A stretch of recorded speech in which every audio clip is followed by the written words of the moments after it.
While loop continues until the condition becomes either false or nil. The condition is evaluated first before each loop, so if the condition is false or nil, before entering the loop, nothing gets executed. It just prints exited.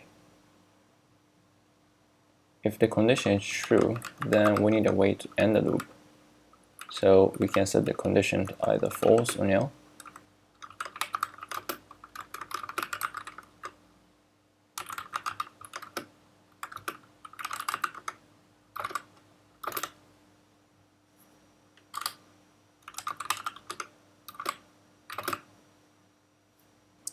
Here we can also use the break statement to break out of the loop, and it does the same thing. Of course, instead of setting the condition to false manually, we can just use the conditional statement in the while loop. It terminates as soon as the condition becomes false. So as soon as a number reaches 10, the condition becomes false, so it stops the loop.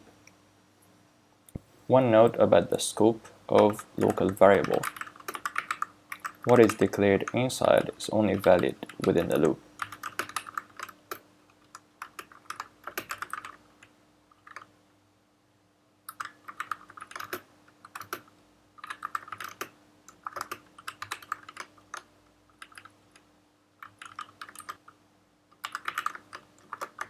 So the squared will print nil, and you would have to move the declaration outside, then it works normally.